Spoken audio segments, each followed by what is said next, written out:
So, VK on the beat, check. I'm in Toronto where you wanna get the city love. I'm from Toronto where you wanna get the city love. I'm in Toronto like we wanna get the city love. My city love me back for my city love. Welcome to episode 1177 of Toronto Mic'd.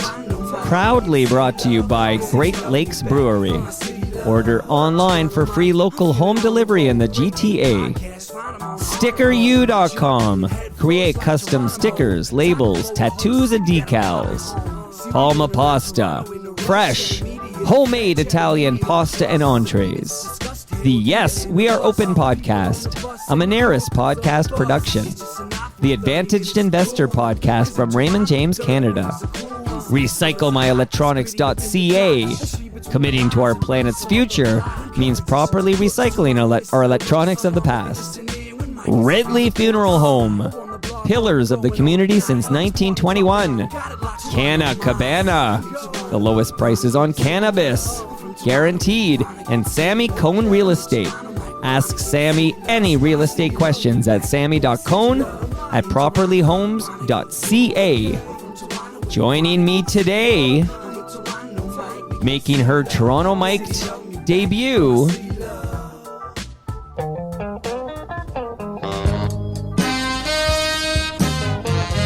is Precious Chong.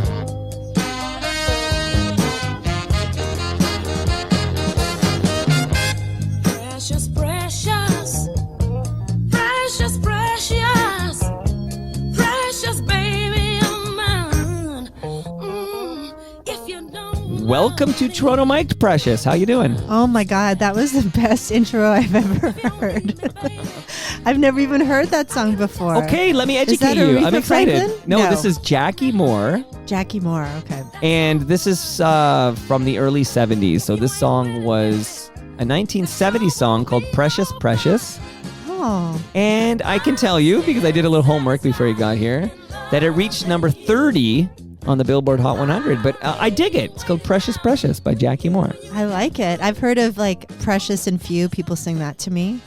And then the Pretenders have a song, Precious, which is a really good one. I love the Pretenders. Ah, that's a good... Have you heard that? You've heard of that song. I'm sure I have, yeah. I got to ask you, do you know the origin of the name? Like, do you know why you were given the name Precious? Or was it just like Yeah. a lovely word? I do. Can I get that story? Well, it's funny because sometimes, you Google yourself as you do. And it came up on YouTube. No, YouTube has this whole thing about the most or the weirdest Hollywood name, and my name is it.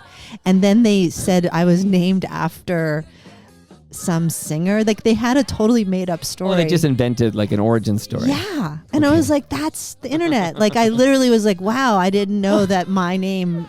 It was a complete made up story. So what my parents told me, so maybe my parents are lying to me. Right. Somebody's lying here, but let me hear your parents' story. But my mom, they both thought I was going to be a boy. So they had only boys' names. And I asked my mom what was the boy's name. She can't remember. But, and my dad used to call my mom Precious when she was pregnant with me.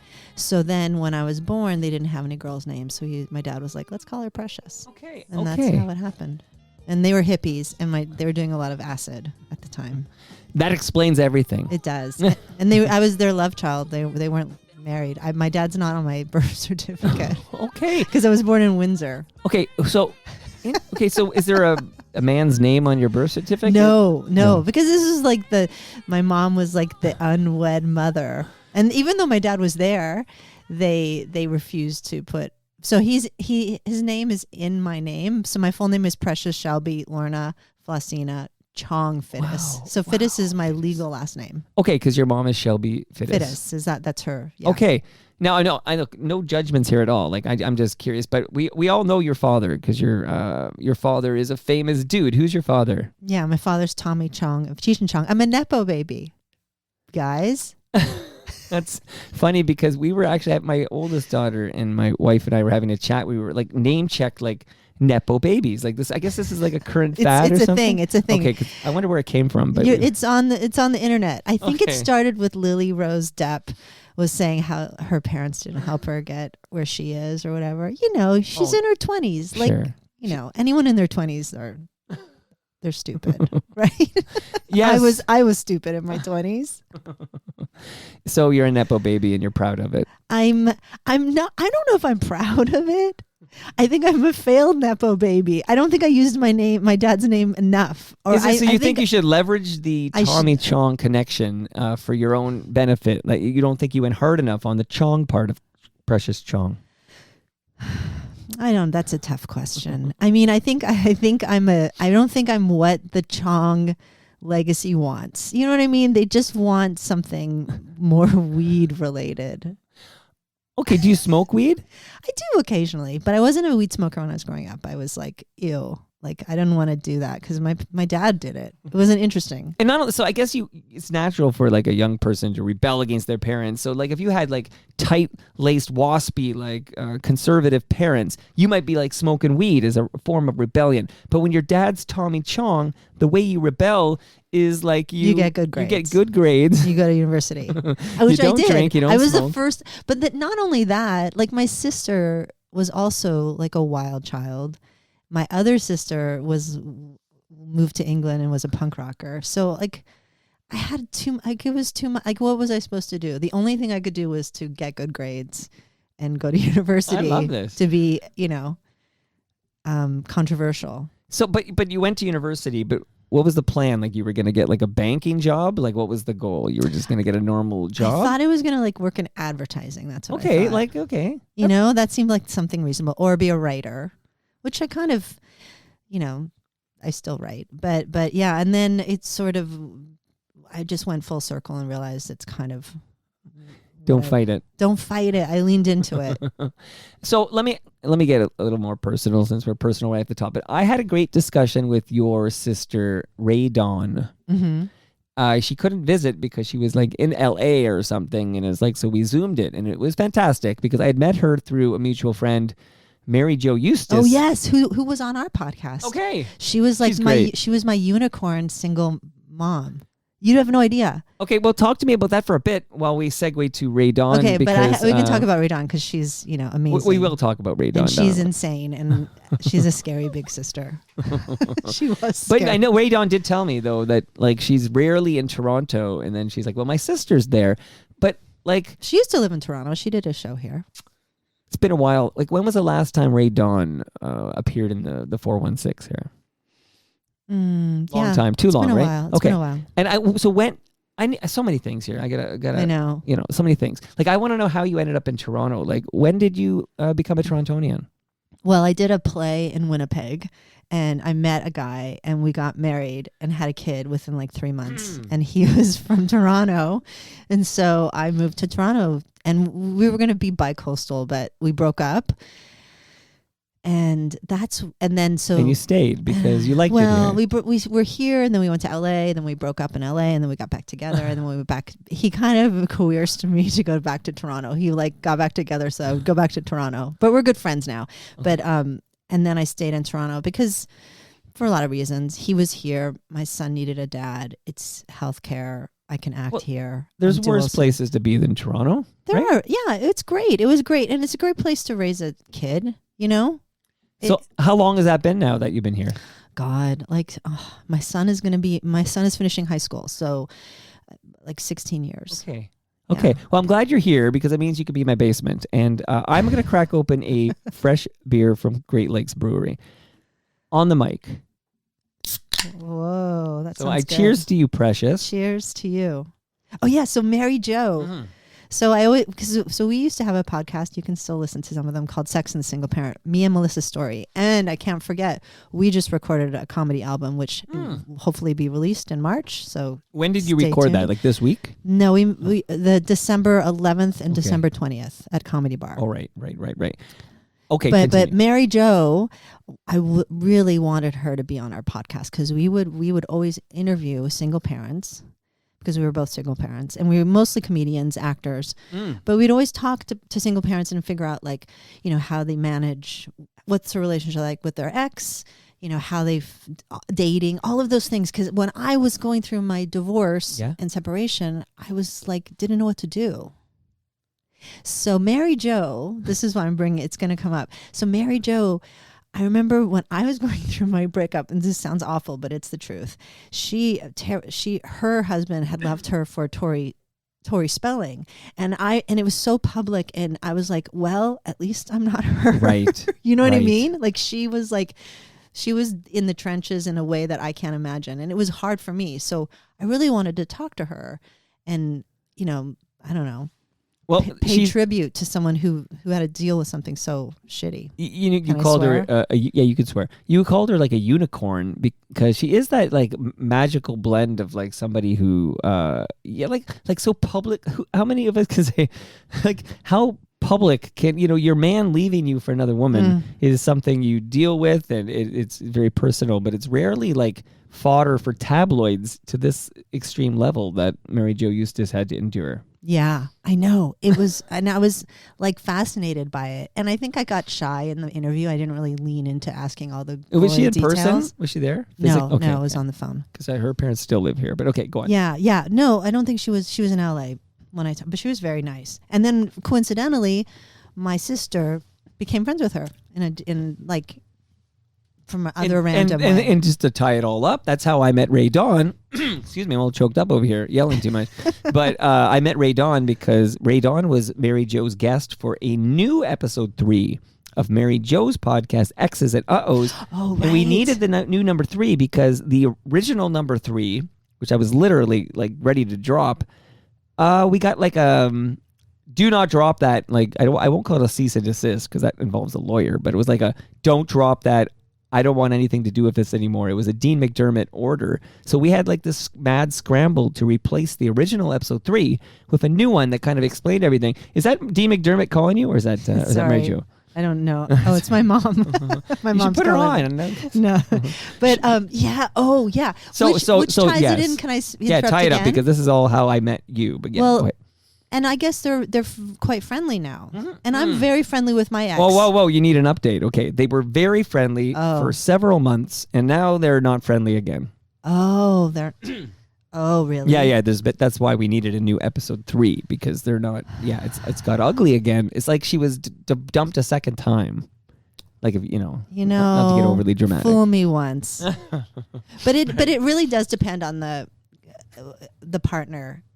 Because my story has gory details too. Do you want to hear the gory details? Yes, please. It's kind of fascinating. Let's I hear don't it. know. Maybe it's not anymore. Well, I'll let you know. So thanks. So my ex, we met doing a play in Winnipeg called Mating Dance of the Werewolf, and we broke up because we were terrible together. I mean, it was like one of those hot, passionate romances, but then we got together we were badly matched. Were you toxic? No, it's just like he was 8 years younger than me, and we're really good friends. So I think we should have always been friends. But we have a great kid, and now we're good friends, and we have a good kid, so that's good. But he ended up with a couple years later Sarah, who was the body double in the poster in the play that we met. So you're a body double? Yeah, but it was just in the poster. She was a dancer at the time in Winnipeg. Wow. And they just used her for the poster, and we never met. And then 2 years later, they made a commercial audition get together. And they're not together anymore, but they had a kid. And then we actually became really good friends, like me and Sarah and Wes. Okay. So it was like very copacetic. We would go to the cottage and hang out, and my partner was tolerant of it. He's not as on board. I mean, not that he's not on board. He's just not as social. He's Ukrainian. He's like, I don't understand these crazy people. But why did I bring that up? Oh, yeah. I don't know why. Just the whole weird Now, you basically have this strange hybrid. Okay, which I think sounds really cool. It is cool. But now they're not together anymore. Right. And now he has a new partner, Sasha. And does she look like you as well? Because it sounds like he has a type. Like it's body doubles and lookalikes. Sarah had dark hair. Okay. Sarah had dark hair. So, and then Sasha has dark hair. So I think I was the one who wasn't his type. I gotcha. All right, so here, excuse me. I like I don't know where it came from. I could talk yesterday. I did a 3-hour episode. Maybe that's the problem, actually. Again, and now suddenly I don't have a voice. But please bear with me, Precious. This is important stuff here. I'm just trying to get the timelines here with Tommy Chong, a great Canadian Tommy Chong. So Tommy Chong is married to a woman who is Rae Dawn's mom. Oh God! I'm not didn't even Rae gonna- Dawn, didn't Rae Dawn tell you all this? Yeah, but now I'm gonna segue to the next marriage because we kind of left it there. Rae Dawn. Maybe I don't want to. Well, you know, it's all Okay, stuff you can find on like Wikipedia. Or Yeah, whatever. it's complicated, but yeah, look it up. And so now he's with my mom still, but they were there. For a while. My dad had two families. He did the rock and roll two family thing. Wow. Yeah, And but your family is the second family. second family. Okay, and Rae Dawn's is the first family. Yes. Okay. Yeah, Rae Dawn and Robbie were with Maxine, Gotcha. but Maxine isn't Rae Dawn's mom, but Okay. See, yeah. that's where it okay. gets complicated. Okay. But she was raised as Rae Dawn's mom. Gotcha. Pretty much. Okay. Very interesting. Okay. But when your dad is, we'll get to this, but when your dad's Tommy Chong, things won't be conventional. No. Like, it's not going to be, like we talked, like, it's going to be like this. This is what you might see if your dad's Tommy Chong. I guess, what does that mean? Like, he's like has two families, you mean? Well, I'm not even suggesting. I'm suggesting that maybe, you know, maybe it won't be like just one wife and then 2.5 kids. Like there might be Complications? No, but I mean that was like that was at the time, but now I mean he's been with my mom. Yeah. Like they met when she was 17, but they've been together since, so, you know, and they have I have two younger brothers. So they've been together a long time. Okay. So it's both. Yes, it's unconventional. Yes, they weren't married for a long time, but also they, you know, my parents were pretty, you know, I had kind of a normal upbringing. They were pretty stable. They're still together. And you did all right. You look like you're doing well. Yeah. I mean, I think I tried to. There's some weirdness, you know, but who doesn't have that in their family? That just makes you interesting. Yeah, exactly. By the way, I had it in this basement a couple of weeks ago. Gare Joyce was here, and Gare does stand-up, and he's all very into stand-up, and he wanted me to know you're a very funny stand-up comedian. Oh, that's very nice. So, and here, one more note here before we find out like your career path and how you ended up here being a stand-up. But Mark Vendramini, Oh, yeah, I know him. okay, he writes in and says, please tell her I say hi. Yeah. I did her stand-up class twice. He did. I wanted to see her show last night, but it was at a family event. So I guess you had a show like maybe 2 nights ago. Did you have a show? Yeah, I did. So Boxing Day. You wanted to be there, but Mark couldn't be there. But so Aw. now you're doing stand-up classes and everything. So, but you're also an actress. Like I was checking out some of your roles. We'll get back to Rae Dawn like later because I do want to talk more about Rae Dawn. We can talk about Rae Dawn. What did you want to say about it? Like she's got this like cool perspective that I find like zany and fun and interesting. Like so, it's like you get kind of caught up into her vortex almost. Oh my God, she is a vortex. She's so interesting, and she can talk, and she knows everybody, and yeah, she's a big personality. So when you're growing up, what is it like when your big sister is like famous, right? Because again, sorry, I don't know why I can't talk. Get it together. But like she's winning awards and she's got Gemini awards and stuff. Like what's that like? Are you thinking like I want to act like that? Like what is it like growing up with Rae Dawn Chong as your big sister? It can be. It was really fun. I mean, sometimes like when I was the summer between high school and university, she was. I got to go to all these parties with her. Like I think she was staying in Malibu Colony because she was Wow. kind of in the Brat Pack thing. Wow. And I remember there was a party where like Kiefer Sutherland was there, and I don't know. Think of all like the Brat Pack actors. They were That would all be like around. Emilio Estevez. I feel like Yes. Charlie Sheen. Yes. Like they would be in that. They were all there. What Rob Lowe? Isn't he a member of that? Yeah, but I didn't. Demi Moore, I didn't maybe? meet Rob I'm Lowe. thinking of Brat Packers. Virginia Madsen was there. Wow. Because I think she was friends with Lori Rodkin, who was really good friends with Cher, who was Okay. the manager to all. She was the manager of Judd Nelson, I think they. So it was fun Like as like Breakfast Club people. yeah, and then she took me once when Academy Award night. She got invited to all these parties. She's a good celebrity. Like Rae Dawn is a celebrity that is good at her job, and she and so it was really fun to like be see everything, even though I don't know. It's weird. It's like it's sometimes parties with famous people are fun on paper, but then if there's a lot of drugs involved, it's mostly like them, and you're not doing drugs, it's mostly them going to the bathroom for long periods of time. Right. And Because it's not the, your dad's drug of choice. Now we're talking, this has got to be cocaine, I'm guessing. who knows? I don't know. It's not as fun unless you're in that, Right. going into it. Not that I have any judgment around it. It's just, No, I hear you. Now, since we, and I think I can talk again. This is a miracle. It's a Good. Christmas miracle. But Rae Dawn Chong, do you have any thoughts? I'm just curious about the Mick Jagger story, because she sort of brushes it off as like, oh, it can, but when you dissect the story and you think on this, like, this is a terrible thing that, she was very, very young. Like Yeah. Mick Jagger was in his 30s. it was a different time. Well, okay. Isn't that what she said? Something to that effect. Yeah. I mean, Rae Dawn was like 12 going on 40. I have a bit in my stand-up act. Literally, she was driving at 12. She was hanging out with Tatum O'Neal. They were like, it was Right. such a crazy time. And Mackenzie Phillips, and like going to clubs, and like they're knew all Nepo everybody. babies. Well, Yeah. those are all three Nepo babies, because Ryan Yes. O'Neal, and it was, Yeah. and of course, Yeah. Beach Boys, right? Wait, No, which- Ryan O'Neal, No, but who is the other person? Mackenzie Phillips, Oh yeah, so Mamas Mamas and and Papas. Papas. Right. I was thinking because there's Wilson Phillips, which is like the Beach Boys. China Phillips, Michelle Right. Phillips. Right, from Brian Williams. And then, Yeah. Okay. Yeah. All right. So I know. It's So- all, yeah. and so you're growing up with Rae Dawn, good kind of But Rae Dawn had was wild, but she also, because of my dad, I think my sisters would talk about this, because of my dad and Lou Adler, who kind of owned one of the Roxy and was around, the real creepy guys wouldn't take advantage of them, because I guess it's kind of like the mafia. It's like they're connected.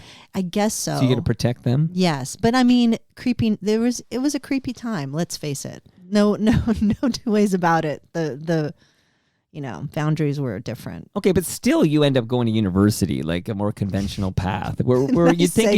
you would just like, you'd think though that if I'm Precious Chong growing up in this environment, I probably would try to get into acting. I would think you might try to get into acting, and maybe you did. We're gonna find out like about your acting and everything, but like you obviously were thinking marketing or advertising, as you put it. Like, Well, I did English Lit and language. I mean, I liked writing. Right. And I went to boarding school in Switzerland. I went to a fancy boarding Wow. school. what was that like? I can't imagine. Is that like The Sound of Music? Or Kind what's of. it like? Okay. It is kind of like this. It's called Le Rosé. They Okay. name drop it a lot in Emily in Paris this season. Oh, She another Nepo Baby. I just did this game, so I didn't know this was a web thing. But my daughter Michelle, How old is your daughter? 18, Oh, okay. and she's home for she's going to McGill in Montreal, but she's home for Oh, Christmas. she's going to McGill. What is she studying? Business. Ooh, Maybe she'll be in good girl. And then she's going to go into advertising. acting. maybe God or forbid. stand up. Maybe if I'm lucky. But Yes. she said, let's do the Nepo Baby. So I start running off people because I'm seeing these people and I'm noticing. And one of the people, of course, is Phil Collins' daughter, Lily Collins. Yes. Who's in that Emily in Paris. Right. And there's a whole bunch of these Nepo babies I'm running down, but I didn't know it was a thing. Like, it's kind of fun. That, and all these names you're dropping are Nepo babies. Yeah, I guess so. I guess it's a Because thing. you are one, so you're sort of like, it's like a clique. Like, you're sort of aware of others, and maybe you're just like, they're on your radar because they're also Nepo babies. I don't know. I don't know if it's that or it's just like you grew up in the neighborhood and there was other people whose Right. kids, you're, famous people. Right. That- Right. I mean, what's your take on Nepo babies? That it opens a lot of doors, but like if you suck, you suck. Like, so the doors will swing open for you and you'll get opportunities that non-Nepo babies might have to work harder to get. But to get the door to open and to get the opportunity, then to stick around and have any kind of semblance of a career, you actually have to be good. So, and I don't actually confess, I don't watch Emily in Paris, but I see my wife and daughter watch it and I'll see it on the screen and I'll catch a couple minutes and it's like, she's clearly like good at she's good at what she does. It's not her fault that her dad is a famous musician, but it's clear that I would assume that opens doors along the way. Like there's a lot of privilege there. I think people, yeah, there is privilege. I think it's good to have the conversation, and I think it's like people are misguided to think like, oh, it had nothing to do with who my dad is. But I think that can also be a bit of I feel like it can be an expectation. I think there's a weird expectation around it. Right. which has its own baggage. I mean, I'm not saying boo-hoo, it's so hard, but I think there's like baggage and other things that you deal with, but I'm not denying the opportunities. Well, there's examples of, like, I want to call him a Nepo Baby. Listen, but it was actually I his didn't get a uncle. CBC show because of my dad. Is it? Right. Okay. So, okay, we got to get to all that, but I'm joking. we got to get to all of this, but We don't have to, but what? we got some ground to cover here. Who was I going to think of who changed our name? Oh yeah, Nicolas Cage. Okay, so when Nicolas Cage started acting, he was going by his birth name, Nicholas Coppola. Mm-hmm.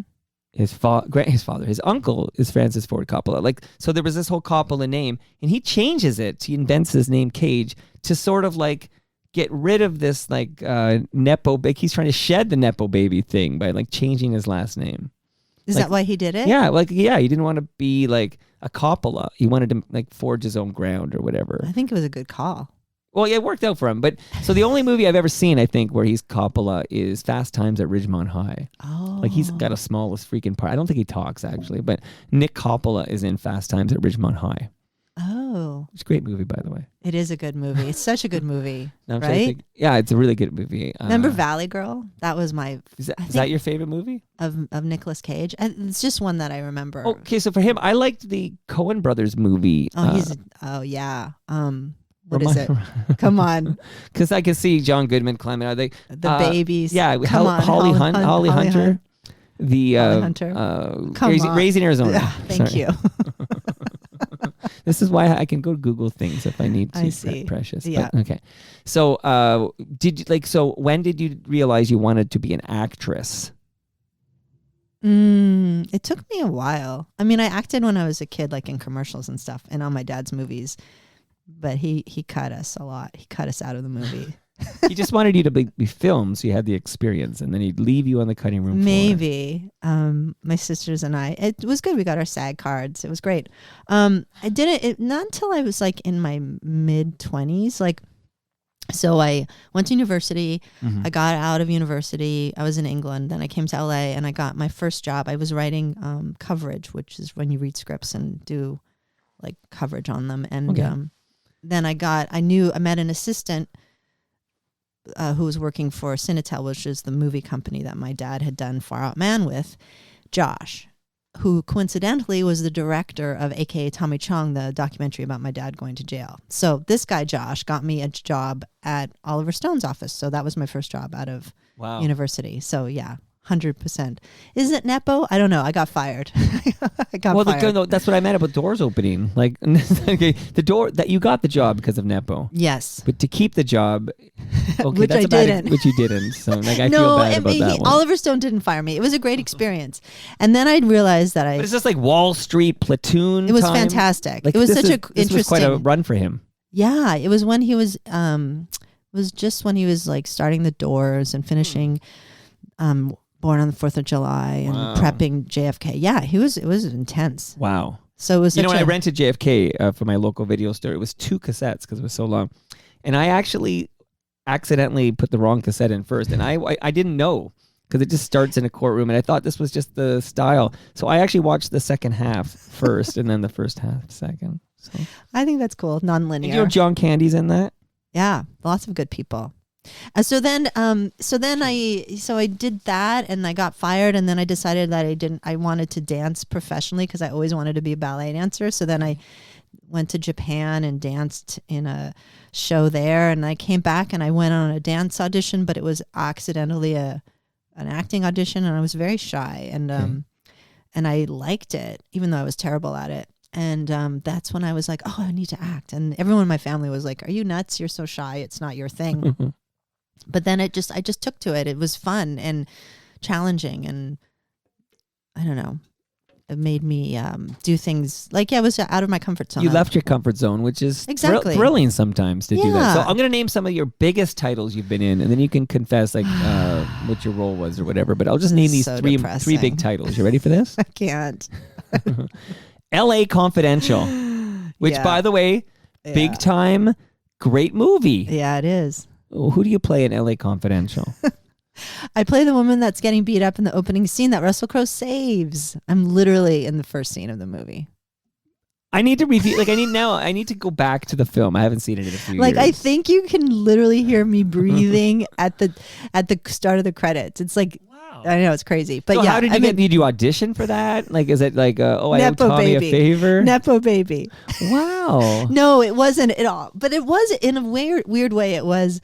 Do you want to hear the whole weird story? Yeah, I It's would not love that to. interesting, but I'll do it. But that's a fascinating film. Let's hear it. I went to a psychic, and Okay. she was like, "You really need to use your all your connections." And it was like I was always very, I didn't like it. It was like I hated trying to do it like that, but she's like, you really do. So there is this producer, Peter McGregor Scott, that my mom worked with my dad, and my mom ran into him and he asked about me, and she said, oh, she's acting. He's like, you need to have her call me. So I called him, and then he got me a meeting with Mally Finn, who's a casting director, and then she brought me in for this. It was literally 2 words for this movie, LA Confidential, and then I had to have a callback, and then I was like rolling my eyes. I'm like, seriously? But because I was a brat, I got it, and it was sort of amazing experience. It was a huge movie, and But you get to go to because that movie got nominated for many big awards. Like, No, I did you did get to go not. to any award ceremonies? Like, are you at the Oscars? 100% no.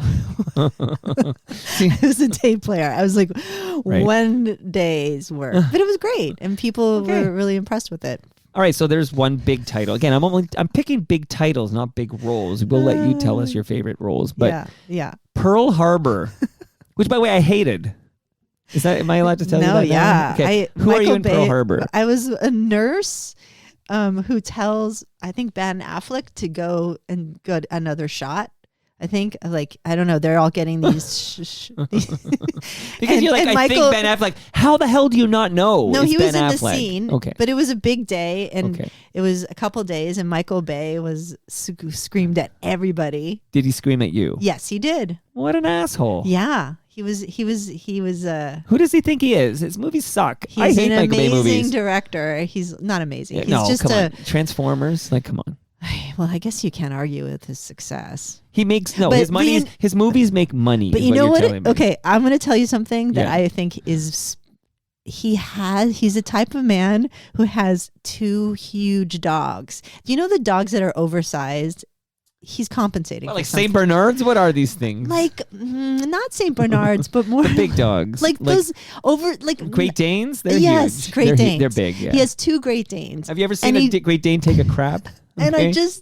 I feel like it's a compensation. You know, it just feels like you don't Okay. need to do it, Michael. Settle down and stop yelling. Michael Bay. So you got one line in that movie? What was it? Just one line? Yeah, I think it was Okay. one. No, I think it was Because I'm going to add the lines up. Because LA Confidential plus Pearl Harbor and 2 lines. 2 lines. Okay.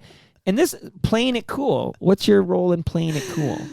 Playing it cool is okay. So I was in. This is. I love this, by the You're way. making me go through I'm having a midlife crisis already. Well, we'll get to that. Okay. I want to talk to you about, because I So heard you say earlier you were a failure, and we need to talk about that because you're not a failure. Did I say that? Well, you said you're a failed Nepo failed baby. Nepo baby, right? Well, I mean, You use the F word. I'm doing it playfully. Okay, because you're you're a comedian. Yeah. So playing it cool was I played okay, so it was this director that I did a commercial with that became sort of a viral hit called Nutrigrain, I Feel Great. So he's this crazy director, and we did the spec commercial, and it became like this, like before there was YouTube, it became this sort of viral thing.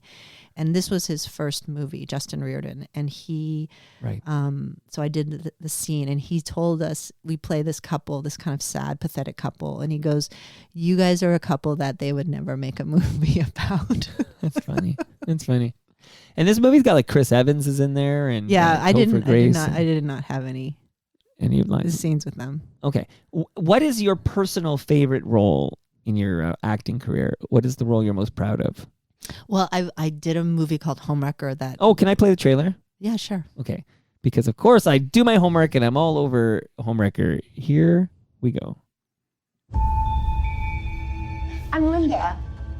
Oh, Michelle, nice to officially meet you. Likewise. Aw, cute baby. Cunt. When would you want to get this process started? I just need some help getting organized. Let me give you a tour. Cheers. Cheers.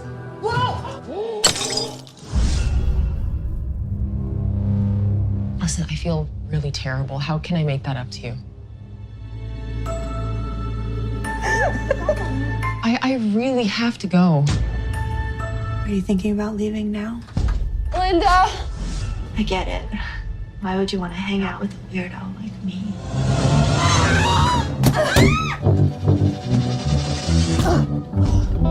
Everyone is so fucking fake! I think you're having some kind of breakdown. What a crock of shit! I used to be popular. Everyone wanted to be me.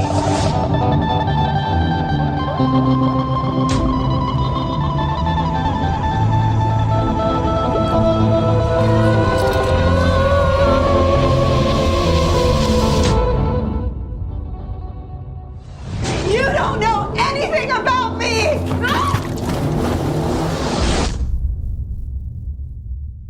Oh, okay, chilling. Okay, tell me about Homewrecker because you do more than just act in this thing, right? Like, tell me what's going on with you and Homewrecker. So the director, Zach Gain, and I have done stuff before, and he's friends with Alex Esso. So the three of us kind of wrote the movie together, and we shot it in my house in 2 weeks. And then, it got a really good, got into a lot of good festivals, and then it's now on Shudder. So it did pretty well for it being like made with 2 cents. Well, I was going to ask you, you didn't have a very big budget, but you got it done. It reminds me of my friend Stu Stone, okay? My friend Stu Stone directs these movies with like a budget of like $150 or whatever, and they come out pretty good. Like, if you write a good script and it's well directed, and you co-wrote this script. Yes, we co-wrote it. And Alex Esso has gone on to huge things now. She's in all of Mike Flanagan movies, like Midnight Mass, and what was the other one? She was in the Shining sequel, Dr. Sleep. Okay. Yeah. Also, that's the name of a former Blue Jays pitcher, Mike Flanagan. Oh, really? Yeah. Shout out to Ridley Funeral Home, but he's no longer with us. Okay. So, did you got to do the award circuit? It was well received. It's on Shudder, you said, right now? Yeah, it's on Shudder. You can stream it on Shudder, and I think it's on Amazon Prime too. Yeah. Amazing. So, now that you've got this taste here, you're writing what else have you been writing lately? Yeah, so Zach and I, we've written 2 more, and we were trying to like raise money sort of traditionally, but the movie, the way things are being made right now, it's all like shifting, and everyone's freaking out because no one understands how to make money in the movie business anymore. Is that because of streaming? Because of streaming, because that stars, because it used to be like independent films used to be able to raise money by attaching a star, but then now stars are mostly doing, like Jessica Chastain, instead of doing like an indie movie, will do a series. I know what you're going to say. She's had a few lately, but she's in this new Tammy Wynette, George Jones thing. So good. She only plays Tammy's. I saw episode 1, and so far so good. But she played Tammy Faye Baker. I know. I just watched that finally. She's doing all the Tammys. She's doing the. Do you know any other Tammys? Has she done them all? I don't know. We have to. Is there a third Tammy? Looking for more Tammys. For her. She's good too. She did this story. I think it was called The Marriage Story. Yeah. The HBO thing. Yeah. With Oscar Isaacs. Yeah. Hope I have the right. Yeah. Is there an S on the end of that? Okay. Yep. Excellent. Oscar Isaac. She's such a good actress. But so we did write something. So hopefully we're gonna get something made. We are gonna get something made next year. And then I shot something this year. It's a documentary. I made a documentary because I got tired of waiting to get money to make something. So I entered an adult ballet competition, and I filmed myself prepping for it. You don't seem interested. What do you mean? Of course I am. No, I was just. I'm just busting you. Come on, Precious. Come on. I'm just glad I can talk now, okay? I was worried because that's never happened. I've done this 11. Really? Yeah, I've never had it like where my voice energy. was left. It's my energy. I took your breath away. Take my breath away. Oh, Top Gun. Yes. Okay, let's do more. Do another one. Do a song and I'll tell you the movie. No. She's a maniac. Flashdance. Oh, Irene Cara died recently. I know. And she was in That means Fame. we're getting old. I do this Ridley Funeral Home memorial segment with Mark Weisblatt once a month, and we did it yesterday. So I can tell you all the dead people. Okay? I'll tell you all the dead people. But was Kirstie Alley died. Yeah, I know, that's I know. crazy. Yeah, a lot of dead people. She got the big C. Don't get that. But, Yeah, My goodness gracious. I want to ask you about your like your racial makeup and identity. I'm allowed to do that, right? So like I'm going to quote you because I did my homework. This is Precious Chong referred to herself. I don't know if you know Precious Chong, but she referred to herself as a quarter Chinese redhead. Is that something you might have ever said about yourself? Yeah, I did write a short film called Chinatown because when that's right. When I was going through my Chinatown. divorce, I remember and I was so lonely in Toronto. I remember driving through Chinatown and all these like older Chinese men. They reminded me of my grandpa, who I was really close to, Pop. And so I was like, oh, I missed him. And then I was like, that's a funny story because like I don't look like someone who would miss an older Chinese man as Well, their it's just because your grandpa. name's Chong because it's your father's name. Yeah. And so that your And I used to have, grandfather- my hair isn't so red, but I used to have red hair pretty much. Right, and you got blue eyes. Yeah, I look like. That's when you thought I wasn't paying attention. I was actually literally lost in your eyes. Like I was in there and I was like, whoa, like because there's some specks of green No, in my there. sister Rae Dawn, I was talking to her. She's like, Precious, you can say that. You can say you are a minority. You can say that because you're quarter Chinese. And I'm like, no, I can't. You know what? She might be right, but I think you're right not to because it's so much of it is I don't optics, present. right? I don't you're- present. Although I don't know, like it's I think my name presents as Chinese, for sure. but In people fact- think I'm married to like a doctor. That's what they think. Oh, I see it. It's not your name, right? So doctor. I was chatting with a woman named Guan who emigrated here from China, and then she was asking me who's coming up or whatever, and I said, well, on the break, I'm only doing a couple episodes during this break here. I said, Mark Weisblatt's coming over, and I said Precious Chong is coming over, and she went centered right in on the name Chong, very Chinese. You know, is she Chinese or whatever? And I'm like, well, yeah, she's a blue-eyed, red-haired Chinese woman. Like, you know, there's a few of them out there, and you're one of them. I know. So that's interesting that your sister thinks you could like present yourself as like a Because there's a so woman much of color. There's so there's so. I don't know. I don't know. I should get a know. ruling. So I just heard them in the background, but my wife is a Filipino descent, so there's 2 kids upstairs now that are like half white, like me, and then half Filipino. Oh, And they good mix. yeah, it's a good mix, but for sure they look like people of color. Like they look like they have 8, like, you know. Where if you my younger brother does too. My younger brother looks like my dad. because it all depends on which The DNA genetics. stuff you get. Genetics, Right. yeah. Right. So My mom's side of the family has strong witchy genes. They're witchy. witchy. My boyfriend calls us witchy. He's like, when you talk, it's like you have a different language. Interesting. Yeah. Okay, and then I want a podcast. I knew your mom called during this podcast. Next time if she calls back, put her on speakerphone. Okay. And we get a bit of this conversation. So so now you're at a stage in your acting life. Am I correct in assuming that you want to kind of write your own stuff and sort of produce your own things? Like you're less interested in sort of like being a hired gun as an actress and more interested in your own creative expression? You could spin it that way. I'm gonna be your new PR representative. Spin That's it. how we're spinning That's it. the 'Cause spin. You always wanted to be a writer. That's the spin. I mean, I started writing my own stuff pretty early on. Like, I did a solo show, starting like, you know, so I did a solo show and then I started to like do more my own projects. And then I realized that makes me happy to create on my own while I audition, because waiting to work for other people, it doesn't use enough of my skill set to it. Like Right. I want to use my brain, and not that you don't use your brain in acting, but there's a lot of like being passive, like waiting to go to set. And you're given lines. And it's not like for I mean, the if roles sure- you're getting in, it's not a particularly lucrative endeavor. Like when you get these like, oh, you got somebody whose name already came up in the show. He was a lot of auditions, nothing booked, but then he booked, I want to get the name right, Hudson and Rex. Yes. So I guess it's filmed in Newfoundland or whatever. Right. So it's basically the day this person told me he was tapping out of our project we've been working on for a few months was like the day he had just got back to California from Newfoundland from filming like a guest appearance on Hudson and Rex. And I was just myself, like I don't care what people make. I honestly don't care. My good buddy Peter Gross is now delivering food for not Skip the Dishes, but one of the other ones that like a food delivery thing you get through the app or whatever. Which one is it? It'll come to me later. But Uber Eats? yeah, no, it's another one. DoorDash? Yes. So he's doing DoorDash to make some extra money because he has some debts he's got to pay down. There's a lot of information. But, Wow, you're outing him. you know, because he did it himself at Okay. TMLX11 at Palma's Kitchen. By the way, do you enjoy Italian food? I do. Can I send you home with a large lasagna from Palma Pasta? It's frozen. Sure. And then when you make this up, I don't know, you, your boyfriend, anyone else wants to join in, let me know what you think. Okay.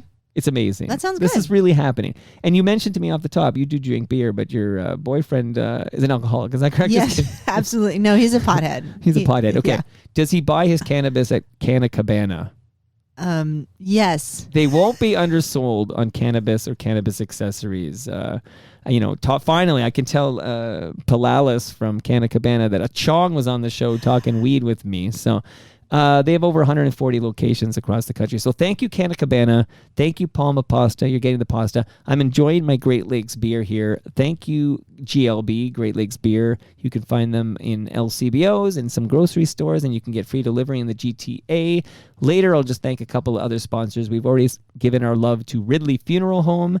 They've been tremendous supporters of this podcast. And thank you for another great year, Brad from Ridley Funeral Home. Okay. Back to the subject of the matter. Do you have any idea, Precious, where the hell we were?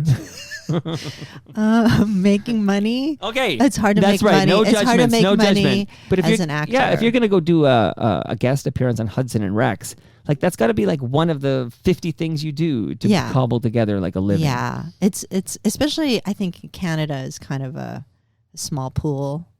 You have to do a lot of things, but that's okay. Yeah, you do. You kind of have to be diversified.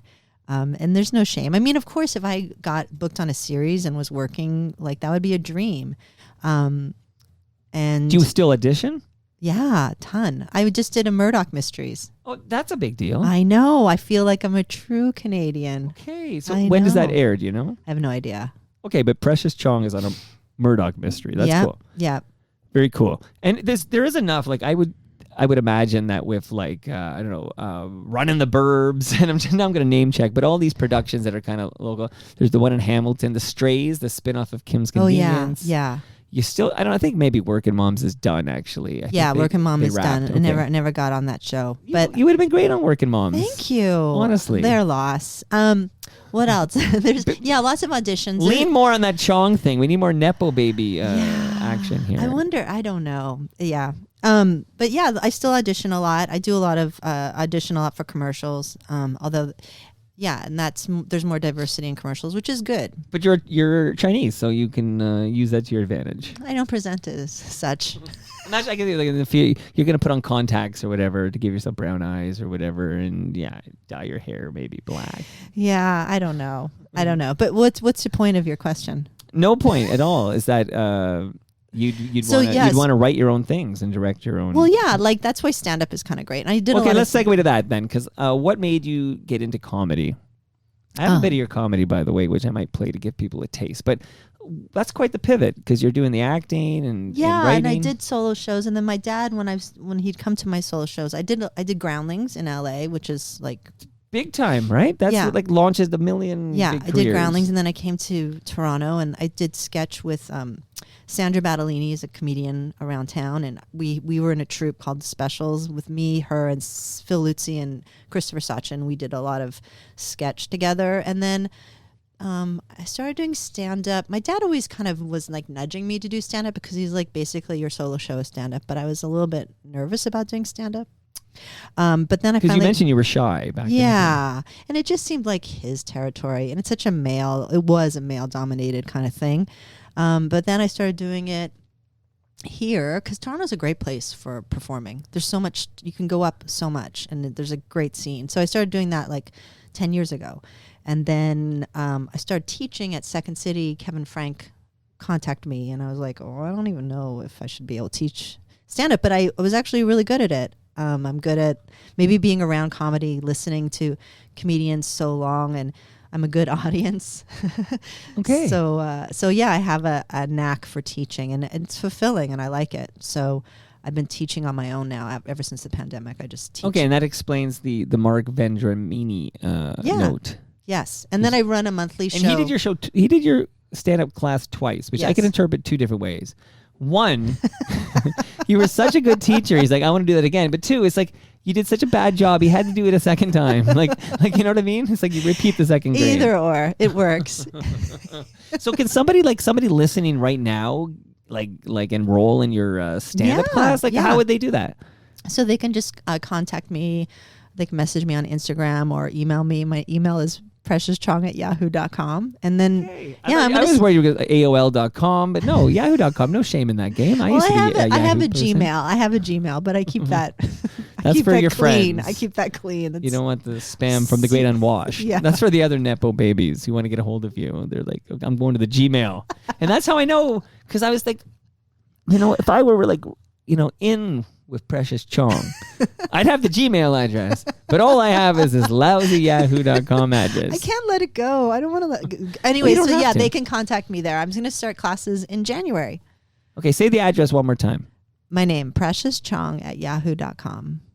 And then and we're also releasing our comedy album. And Melissa Story and I run a monthly comedy show at Comedy Bar, usually the second Tuesday of every month, called Story and Chong. Okay, I love how active you are. Like you're keeping yourself busy. But when you say I'm releasing an album, like what does that entail? Is that like how I'm going to release this episode when you leave? Like what? It's not like you're going printing vinyl or whatever. Like what is it No. exactly? Well, this is the thing, and I don't know if this will work for us, but Melissa is a Yuck Yucks comic, and then she was talking. A lot of comedians now, that's how their major source of income is because of SiriusXM. By the way, I know all about this because Rakoff came on the show. Okay, Simon Rakoff, and I got the whole spiel on what's going down. Like, remind the listeners who haven't heard the Simon Rakoff thing. No, but maybe he knows. I don't know. Well, a lot of money that you comics made was because SiriusXM would air your bits or something. Yeah. And I think there's some alliance with Just for JFL, Laughs and yeah. just where There's always a big conspiracy American with stuff. with That now it's like they're just going to play like a Chris Rock bit or something instead of a Precious Chong. Do I have any of that right? Well, some of it, yeah. But anyways, my point of what I was going to say Yeah. is that a lot of comedians are making albums now because they can make a passive income by streaming services, and then you get residuals. Right. That's like a big stream of revenue for a stand-up comic now. Yeah. So ours is just friggin' self-produced. Me and Melissa put it together. So who knows? But you got a quality audio recording of like a live. Yeah, we got amazing. two audio recordings, and then we also shot it. Okay. So that's the dream, that's the beauty, and also the curse of the world we live in. We can just do it ourselves. You don't need to wait for somebody. Right. But then there's also millions of other people doing the same Well, thing. you got to cut through the noise now, and you don't have like a a big label to like promote it or whatever. and Get you on. But I mean, I'm happy I Funny did it. 820.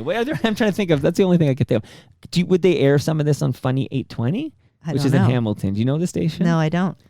It's like it's a Bell-owned station. You know what? I now say that out loud. I hope they're still there. I forgot to tell you our E1 where we got Okay, fired. tell me about yes. Okay, so just to set the table here, E1, that is like the Peppa Pig company. Am I right? If I have the right company, like that's I don't know. They have billions that's and a billions huge of dollars. company. Huge. Okay. Huge. But I guess they were like, this was like maybe for 2017. They Okay. were like, I guess they contacted a bunch of people who had podcasts, and they were like, they wanted to create, Like a network. a kind of. Okay. And so they and I was skeptical. I was like, we weren't really doing our podcast. I was like, do we have to pay any money? I was for sure. I thought it was some sort of. Sure. And they were like, no. So we started to do it, and book guests. And I think that's the one that what's her Mary name? Jo? Mary Jo was on. Amazing. And but then we were.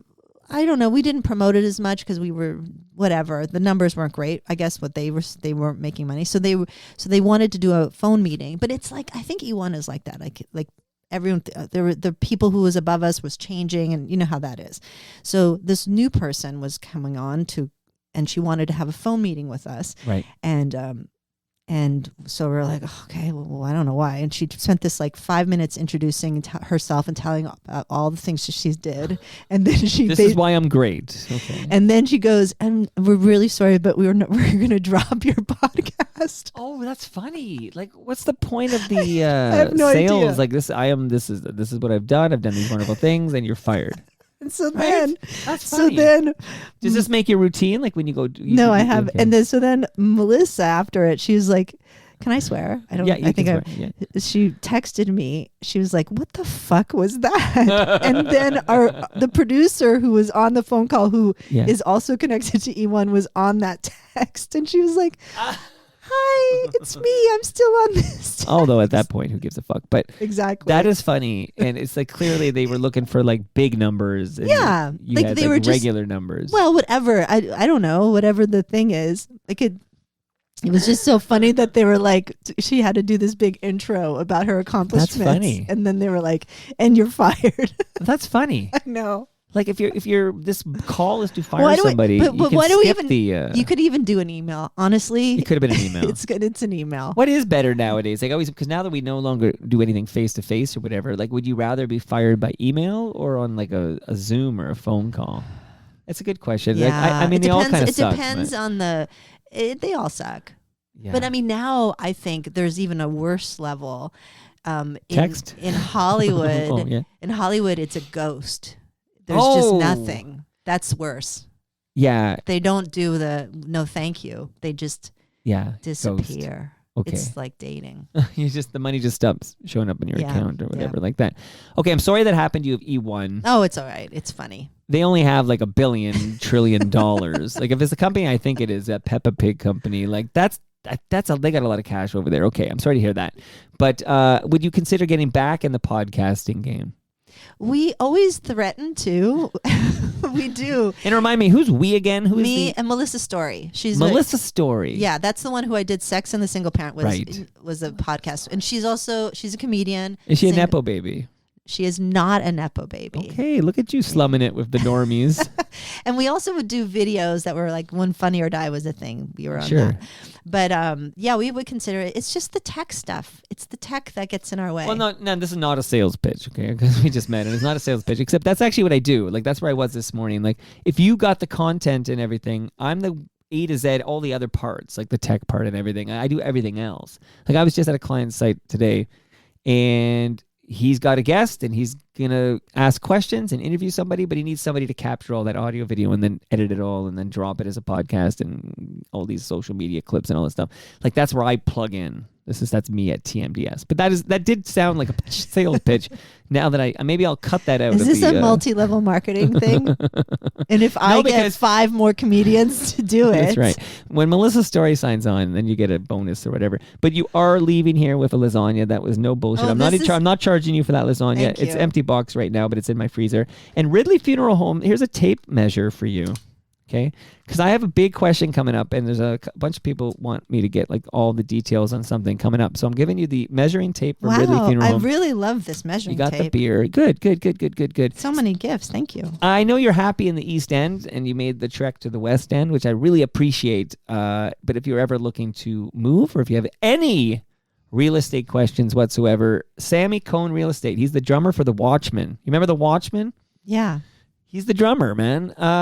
He's also a kick-ass sales representative, real estate sales representative, and you can write him now. So he's not Yahoo or Gmail, okay? He's Sammy.Cohn, and you're like, Cohn, like David Cohn? Like Coneheads? No, Kohn. Oh. So that's how he spells Cohn. So Sammy.Cohn at properlyhomes.ca. Properly. That's an L, not a T. So properlyhomes.ca. Right, Sammy. A couple of quick podcasts I want to shout out. It's the end of the line. I feel like I'm going to start singing some Traveling Wilburys here. But Yes, We Are Open podcast, season 3. It's out there now. Al Grego's been telling the stories of Canadian small businesses and their perseverance in the face of overwhelming adversity. Subscribe at yesweareopenpodcast.com. That's a Moneris podcast production. And also subscribe to the Advantaged Investor podcast from Raymond James, featuring insights from leading professionals. The Advantaged Investor provides valuable perspective for Canadian investors who want to remain knowledgeable, informed, and focused on long-term success. Okay, you ready for the big question? Sure. How did you get on Family Feud? I need to know. Like, I did talk to Rae Dawn about this. It was amazing. But we didn't Rae have a Dawn lot of was details amazing. from her. She didn't. Well, I think because it was Zoom and it was so long, we talked a fun. lot about Mary Jo and Dean and. Oh, Rita really? too. Like, so I felt like I was taking up a lot of Did you her get the time. goss? Well, and that's what I'm here. You're here now, so you're here. This is one of my last two questions. Okay. Tell me, there is a note from Gare Joyce who says the bit she did about it at a storytelling show was amazing. So tell me everything. I'm going to lean back and stare into your beautiful eyes, drink my Great Lakes beer, and you're going to tell me about the Family Feud. Oh, okay. So it was like February in winter, Toronto. So they asked if I wanted to do Family Feud, fly out to LA. I was like 100% I'm going. So then Who asked you? And was it your Yahoo or your Gmail account? it was my Yahoo. I think it was a phone call actually. Okay. Celebrity Feud. I think my brother Paris. But is your dad a part of this? Yes, my dad. Well, Paris is my dad's manager, kind of. Okay. You know, he runs like the business one. Okay. After the Family Feud story, I do want to ask you about your dad, and that'll be it. Okay, keep going. Okay, so I was like 100% yes. That sounds hilarious. And so I go to LA, and there's the question of like who's going to be on this show. Like, is it my brother doesn't want to? My mom might be on it. My sisters are definitely going to be on it. I'm doing it because I flew out there. And then I was, of course, being like the homework person. I was like, guys, maybe we should watch the show so we know what the game is. Right. Even though you've seen it, you know, just to like do our prep. And everyone's like, oh, it's fine. It's fine. Richard it's fine. Dawson, was that the guy? That's the old time Okay, guy that's when I watched it. who would do the creepy kisses. Every woman. Every woman, you know. the creepy kiss. Yes. Yeah. And you'd get that. Who's the new host? Come on. Okay, well, whoever Comedian, he was. black guy, hilarious. He's on everything. You know who he is. Yeah. Everyone's yelling. You keep telling the story. Everyone's yelling at us now. They're yelling the name. Well, you were on the damn show and I you know. can't remember What's his name. Steve Harvey. Steve Harvey. Do you want to know his real name? And then we'll get back to your story. What's his real name? Broderick Stephen Harvey Sr. He's a pro. They do like they shoot like 2 or 3 a day. And he is... Okay, because Jeopardy does 5. Okay, maybe it's more than day. that. It's amazing. And we had to go there early in the morning. And it's CBS Studios. And, Is that in Burbank, California? No, it's not. It's on Fairfax and Beverly. Okay. And so we get there early in the morning. And it's going to be my mom decides not to do it. It's my dad, my 2 sisters, me, and my younger brother, Paris, who was like, oh, we got this. We don't need to watch the show. So then, and my other sister, Robbie, is like, watches it every day with her boyfriend, who knew, is really good at it. Okay. So then we do the entrance, we got the name tags. It's like iconic. And the stage manager woman has done this show for 5,000 years and is so nice and just like preps you. But you don't understand, when you go out onto the stage, it's like there's so many bright lights and like you're just like a deer in the headlights. It's crazy. You were like in the thing, and then they come and talk. Like, it's not as like you're sitting at home on a couch and you're screaming out answers. It's a lot more difficult when those lights are on you and you know it's live. It's just so exciting and fun. Okay. But my sisters kicked ass. But the way the game is like we were doing so well because the other team kept going and losing like they would lose and then they would come to us and we kept getting points. To steal. Right. We kept stealing. We were doing really well. But my brother, who didn't watch Paris, didn't understand. He kept whispering. This is on television. He was like, Precious, why do we have so many points? Why do we have so many points? Oh, that's funny. Because he didn't understand the game. And I'm like, shut up. I'm on TV. I'm trying to you think you know the rules. Yeah. And then we would, but it was my dad would like miss a beat. He couldn't hear. It was like such a scene. And my sisters were amazing. They were so good and smart. And I'm telling you. Did Robbie ever act? Yeah, she was on a TV show, Okay, which one?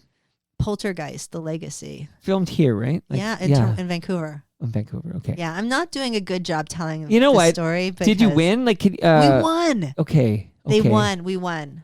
It was crazy. It was so fun. What is the storyteller's thing that Gayer heard you tell the story at? I Like, don't what was know. that? I don't You have no remember. memory of that. I mean, I did it. I would tell the story when it happened at stand-up gigs.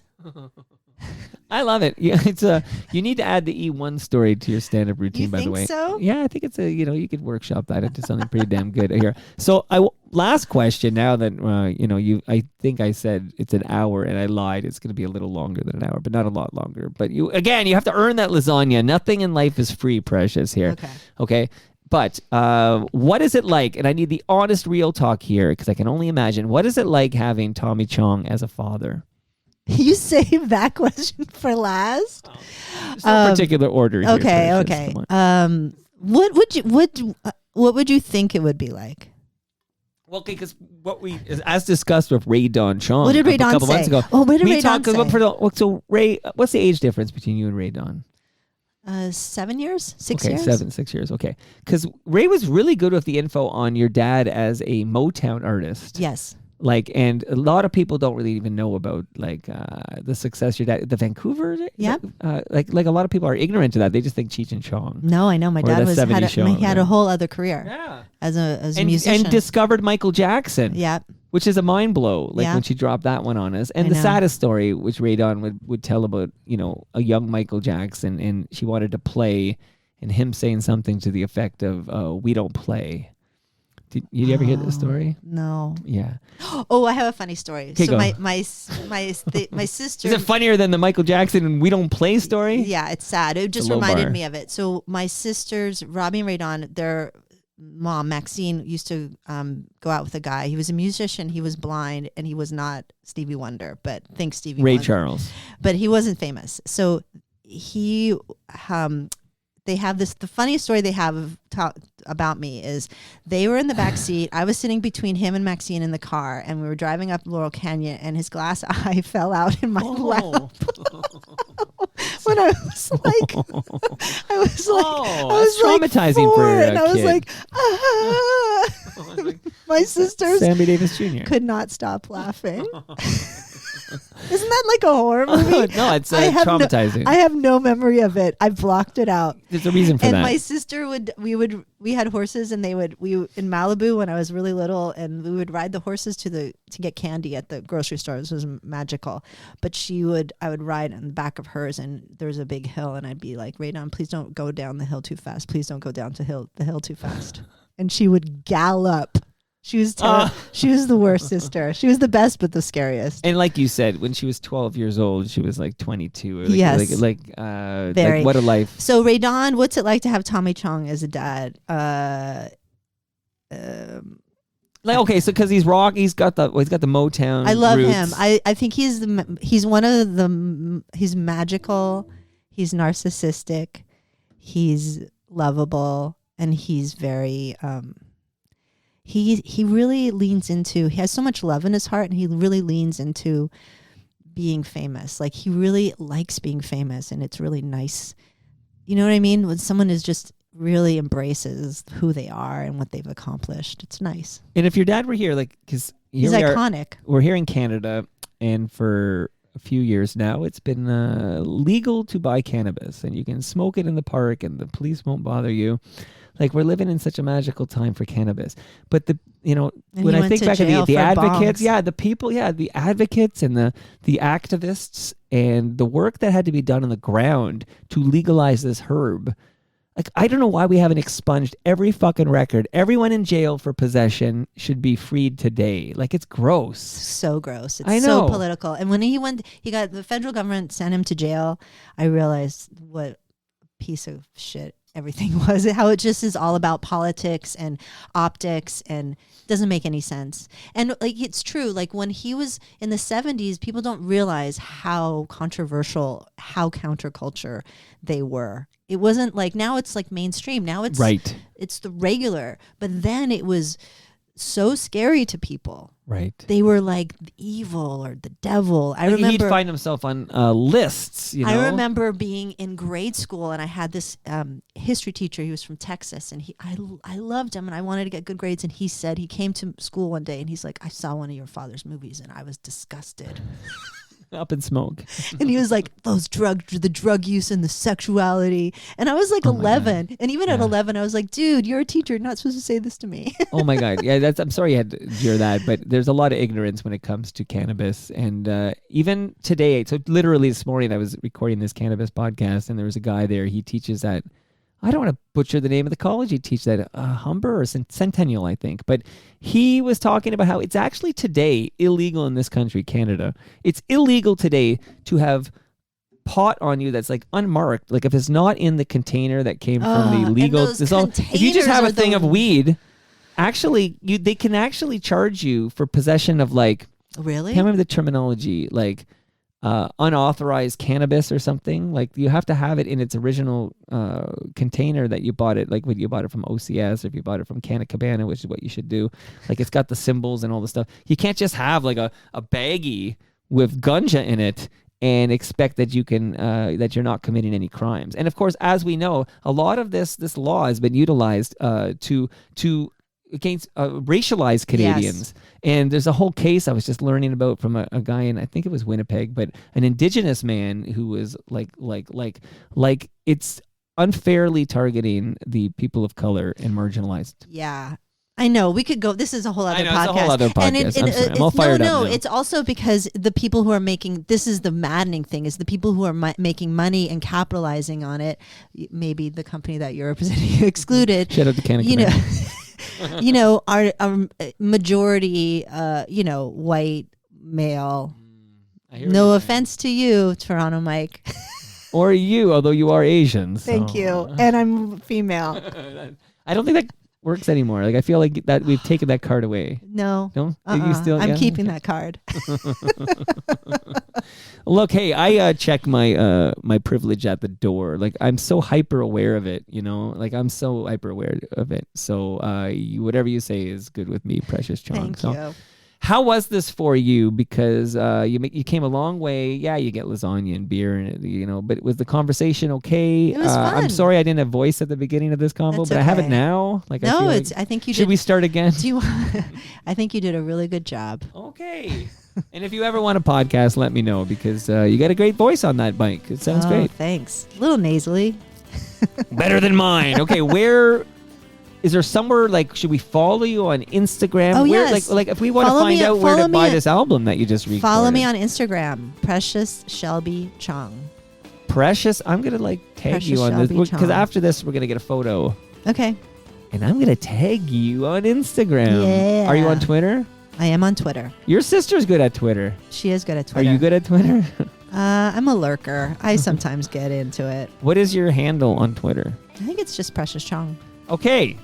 I do follow you there, as you know, because I was yeah. promoting your live events. Yes, And yes. and thank you for the yahoo.com address. Okay. And that brings us to the end of our 1,177th show. You can follow me on Twitter. I'm at Toronto Mike. Precious is at Precious Chong. Our friends at Great Lakes Brewery are at Great Lakes Beer. Hey, Precious, how do you say the word brewery? Brewery. Say it again. Brewery. Brewery. Brewery. You're not so sure now, are you? No, brewery. This is my problem. I read it as 3 syllables. Brewery.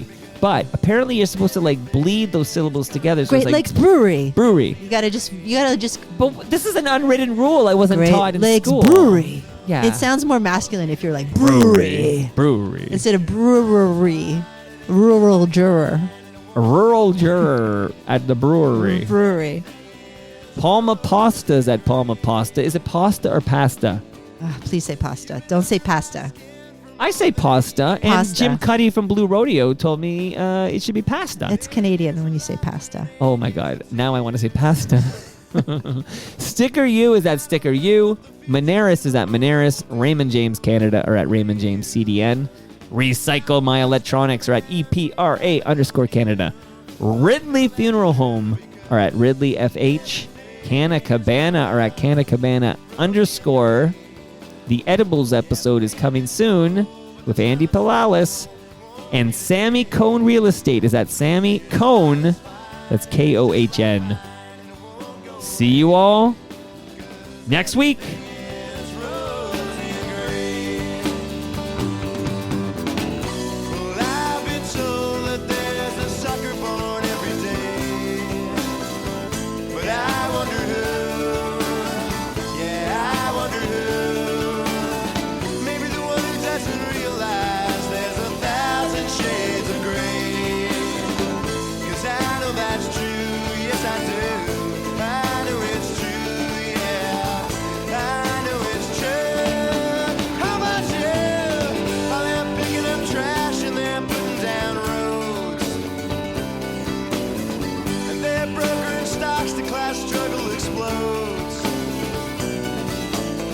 And I play this guitar just the best that I can.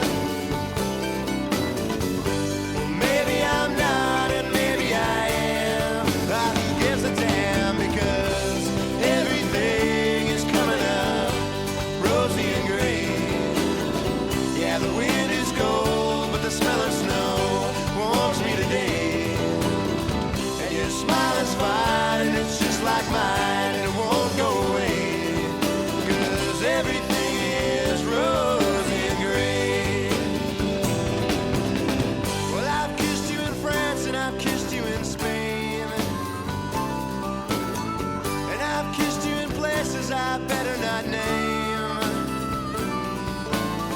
And I've seen the sun go down on Shakra.